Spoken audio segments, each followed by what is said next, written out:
কোর্টের নির্দেশকে উপেক্ষা করে দীর্ঘদিন ধরে পুকুর ভরাটের অভিযোগে উঠল তারকেশ্বরের একটি আলু চিপস তৈরির কারখানার বিরুদ্ধে। ঘটনাটি তারকেশ্বর থানার অন্তর্গত বালিগুড়ি ২ নম্বর পঞ্চায়েতের বাগবাড়ি এলাকার। অভিযোগ, কারখানার ভেতরে থাকা একটি জলসেচ রেকর্ডভুক্ত পুকুরকে ধীরে ধীরে আবর্জনা ও বর্জ্য ফেলে ভরাট করা হচ্ছে। স্থানীয় বাসিন্দা ও লেকপুর শ্মশান কমিটির দাবি, এই পুকুরটি পূর্বে প্রায় ২৮ বিঘা ছিল, বর্তমানে সেটি কমে প্রায় ১৪ বিঘায় দাঁড়িয়েছে। বিষয়টি নিয়ে ২০১৯ সাল থেকে আইনি লড়াই চালিয়ে যাচ্ছেন গ্রামবাসীরা। এদিকে মহামান্য হাইকোর্টের ডিভিশন বেঞ্চ পুকুরটিকে আগের অবস্থায় ফিরিয়ে দেওয়ার নির্দেশ দিলেও এখনও পর্যন্ত কার্যকর কোনো পদক্ষেপ নেওয়া হয়নি বলে অভিযোগ। আজ তারকেশ্বরের বিএলআরও আধিকারিক দলবল নিয়ে কারখানা পরিদর্শনে যান। সূত্রের খবর, ১৫ দিন আগেই কারখানা কর্তৃপক্ষকে নোটিশ দেওয়া হয়েছিল, তবে পরিদর্শনে এসে প্রশাসন দেখতে পায় বাস্তবে কোনো কাজই শুরু হয়নি। লেথো শ্মশান কমিটির সভাপতি ছবি হাসদা ও সম্পাদক অধ্যাপক বাবুসোনা রায় অভিযোগ করে বলেন, একাধিক নোটিশ ও আদালতের নির্দেশ সত্ত্বেও পুকুর পুনরুদ্ধারের কোনো উদ্যোগ নিচ্ছে না কারখানা কর্তৃপক্ষ। যদিও গ্রামবাসীদের বক্তব্য, তারা কারখানার বিরুদ্ধে নয়, তাদের একমাত্র দাবি ঐতিহ্যবাহী জলাশয়টিকে আগের অবস্থায় ফিরিয়ে দিতে হবে। এখন দেখার প্রশাসন ও কারখানা কর্তৃপক্ষ আগামী দিনে কি পদক্ষেপ গ্রহণ করে। আপনারা দেখতে পাচ্ছেন সামনে পুকুর আছে, 14 বিঘা পুকুর তো দেখতে পাওয়া যাচ্ছে না। সেটা দাদা বলছি 14 বিঘা যে পুকুর, সেই পুকুরটা কোথায় গেল? আমি তো নতুন জয়েন করেছি, আমি তো অত সব জানি না। কেসটা বাড়ির জন্য হাইকোর্টে কেস চলছে, আমাদের হাইকোর্টে পেন্ডিং আছে, তো আমার বলাটা উচিত হবে না। পুকুরকে বোঝানো যায়? তো পুকুরটা আমরা বোঝাইনি। বোঝানো যায়? হ্যাঁ, পুকুর আমরা বোঝাইনি। আমরা যখন জমিটা কিনেছিলাম এই স্ট্যাটাসেই জমিটা কিনেছিলাম। না, যখন জমিটা কেনা হয়েছিল এই স্ট্যাটাসে কেনা হয়েছিল। আপনি তো এই কবে জয়েন করেছেন? না, তখন ছিলেন না তো। তো পুকুরটা আপনি বলছেন বোঝানো যায় না, তো আমরা যখন কিনেছি আমরা তো মালিকের পক্ষ থেকে জেনেছি, আমরা এই স্ট্যাটাসে কিনেছিলাম। না, না, যখন সেটা ঘটনা সঙ্গে হাইকোর্টে বলে রেখেছি। আপনি ছিলেন যখন কিনা হয়েছিল? আমি ওটা বলেছি না। বললেন কিনা হয়েছে দাদা এদিকে দাদা, সাংবাদিকদের বলছি, বলছি দাদা, চলে যাচ্ছেন কেন? বলছি আপনি চলে যাচ্ছেন কেন? একটু এদিকে, বলছি আপনি চলে যাচ্ছেন কেন? এদিকে তাকান। কি আপনার মাধ্যমকে উত্তর দিয়ে just without taking any prior notice আপনি একটা ফুড ফ্যাক্টরির ভিতরে আপনারা অপরাধ করেছেন। আপনাকে আমার অফিসে এন্ট্রি করা উচিত। হ্যাঁ, ভিজিটর ফর্মে আপনারা সব সই করে যাবেন, because you can't enter into food factory without any prior notice or without signing an affidavit form. এখানে প্রশাসনের আধিকারিকরা এসেছেন। প্রশাসনের অধিকারী হ্যাঁ, ওনাদের সঙ্গে আমরা এসেছি, ওনাদের সাথে আমরা এসেছি। আপনি ডেকেছেন ওনাদেরকে? না, ডাকতে লাগে না। মিডিয়াকে ডাকতে লাগে? বলছি মিডিয়াকে ডাকতে লাগে? দাদা মিডিয়াকে কি ডাকতে লাগে? বলছি মিডিয়াকে কি ডাকতে লাগে? বলছি একটু সহযোগিতা করুন। সেটা হাইকোর্টের অর্ডার না থেকে বলতে পারছি না। ওনারা বলছেন স্টে অর্ডার হয়েছে। এইখানে যে আপনি এসে যাবেন, আপনি এসে না না, আমরা দেখলাম কি দেখলাম বড় কথা নয়। টোটাল আমরা কাজ করছি অনারেবল হাইকোর্টের অর্ডারে, ঠিক আছে? অনারেবল হাইকোর্ট যেরকম আমাদের ডাইরেকশন দেবেন আমরা সেরকম করব, ঠিক আছে? ঠিক আছে, তো অনারেবল হাইকোর্ট যদি ওনারা বলছেন স্টে অর্ডার আছে, আমি পাইনি। যদি স্টে অর্ডার হয়ে থাকে তাহলে কি অর্ডার আছে সেইভাবে আমরা কাজ করব। আর যদি অর্ডার স্টে অর্ডার যদি প্রপারলি না হয়ে থাকে, যেটা বলছেন না হয়ে থাকে, তাহলে আমরা নেক্সট কোর্স অফ অ্যাকশন কি হবে সেটা আমরা দেখবো। সেটা আপনারা হাইকোর্টের কাছে আবেদন করবেন তো এদের শাস্তির জন্য? আগে অর্ডারটা পাই আগে। আমরা বলছি আমরা সব হাইকোর্টের ডাইরেকশনে করছি। Anshuman Chakraborty, BLRO Tarakeswar. Thank you. থেকেই দেখছি আমরা কোনো সুরাহা পাচ্ছি না। আমরা বিভিন্ন দপ্তরকে জানিয়েছি, বিভিন্ন জায়গায় আমরা বিভিন্নভাবে আমরা আন্দোলন করেছি, কিন্তু কোনোভাবে কোনো রকম সুরাহা পাইনি।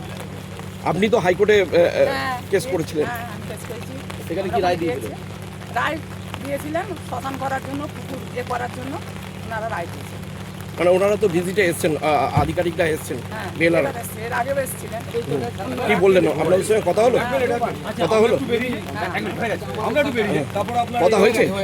বিএলআর এর সঙ্গে কথা হয়েছে? হ্যাঁ, বলছি কি বললেন? উনি কি বললেন? ওনারা এখনো অর্ডার পাননি। অর্ডার হাইকোর্ট থেকে অর্ডার আসবে, সেই অর্ডার পেলে উনি জানাবেন। লড়াইটা মূলত হচ্ছে আমাদের শ্মশানের পুকুর 14 বিঘে ছিল, সেটা ভরাট করে নিয়েছে। আর দ্বিতীয়ত যে রাস্তাটা আমাদের শ্মশানের রাস্তা, ওটা কে করে নিয়েছে ভরাট? এটা করে নিয়েছে চিপ কারখানা ফ্যাক্টরি মালিক। এই বিষয়ে দ্বিতীয়ত এই শ্মশানটা ছিল ওই আপনার ফ্যাক্টরির ভেতরে, সেই শ্মশান হয় ওখানে চলে গেছে, ওই যে গাছগুলো দেখা যাচ্ছে। আমাদের রাস্তা শ্মশানের আমাদের শ্মশানের রাস্তা ছেড়ে দিক, ওনার রাস্তা উনি পার্সোনালও তৈরি করে নিক। দ্বিতীয়ত পুকুর আমাদের যে 14 বিঘে ছিল সেই পুকুর বাহাল করে দিতে হবে আমাদের। আপনার নাম? আমার নাম অষ্টভৌমিক। অনারেবল হাইকোর্টের ডিভিশন বেঞ্চ, কলকাতা হাইকোর্ট তার ডিভিশন বেঞ্চে রায় বেরিয়েছে, এই নির্বাচনের অনেকটা আগেই বেরিয়েছে এবং শুধু একবার বেরোয়নি রিপোর্ট বা অর্ডার, বারবার বেরিয়েছে। কি রিপোর্ট? যে এই যে আপনি দেখতে পাচ্ছেন এর একটা ফ্যাক্টরি রয়েছে, যেটা বামপন্থ আমল থেকে, আজ থেকে প্রায় 20 থেকে 25 বছর আগে থেকেই এর সমস্যা চলছে। এর ভিতরে একটা 28 বিঘে পুকুর ছিল সিএস আর আরএস দাগের, 812 দাগের। কিন্তু তারপরে সেই সময় বামপন্থ জামানার শেষের দিকে আমাদের বন্দুকের গুলি ধরে সেটাকে বিএলআর সাহেবকে কোনোভাবে ম্যানিপুলেট করে সেটা আরএস থেকে কেটে এলআরএ করা হয়। এটাকে 14 বিঘে দেখা যায়, 4.3 একর পুকুর ছিল। লোক সাঁতার কাটতো, এখানে আশপাশের জমির মালিকরা জলসেচ করতো সেখান থেকে, এবং কৃষিকাজ হতো যথেষ্টভাবে, ঠিক আছে। এবং এর ভেতর দিয়ে একটা শ্মশানের, এর পিছনে একটা শ্মশান আছে, যাওয়ার একটা রাস্তা ছিল। কতগুলো অবৈধ কাজ আপনি লক্ষ্য করবেন।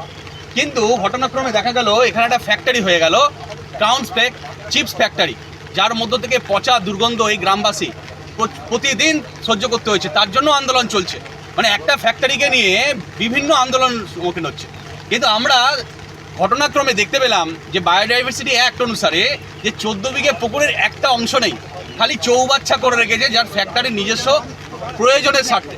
এটা আমরা কিন্তু হাইকোর্টকে জানাই 2017 সাল থেকে, এবং তৎকালীন মাননীয় মুখ্যমন্ত্রীকেও কিন্তু আমরা বারবার ধরে জানাই, এবং লোকাল প্রশাসন, বিএলআরও, বিডিও, ডিএম, এসডিএলআরও সকলকে আমরা জানাই, কিন্তু কোনো পদক্ষেপ হয়নি।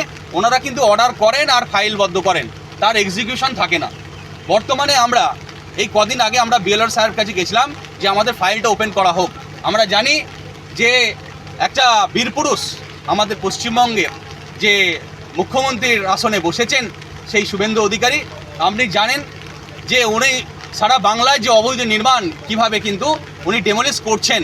আমরা সত্যি গর্বিত যে আমরা আজকে সেই সুরাহা পেতে পারি যে দীর্ঘদিন 2017 সাল থেকে দীর্ঘদিন ধরে যে অবৈধভাবে একটা পুকুর, 14 বিঘে পুকুরকে ভর্তি করে কিভাবে ফ্যাক্টরি চালাচ্ছে। এবং তার ফলে শুধু তাই নয়, এই ফ্যাক্টরির মালিক আমাদের করে অযুক্তভাবে কেস দিয়েছে।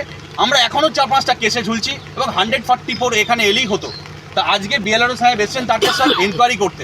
আমরা এক্সপেক্ট করেছিলাম যে উনি হয়তো আজকে সদল বলে আসবেন এবং প্রয়োজনীয় জিনিসপত্র নিয়ে আসবেন ডেমোলিশ করার জন্য।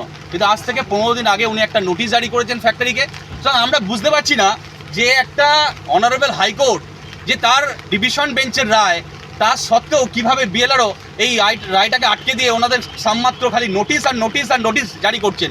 এটা আমাদের কাছে প্রশ্ন হচ্ছে যে ওনারা এই যে সম্পূর্ণ আধিকারিক, যে পশ্চিমবঙ্গের বুকে যে দুর্নীতিগ্রস্ত আধিকারিকরা এখনও বর্তমান রয়েছেন, যে কিভাবে তারা আমল দিয়েছেন এই দুর্নীতিকে, সেটা আজও কিন্তু স্পষ্ট হয়েছে।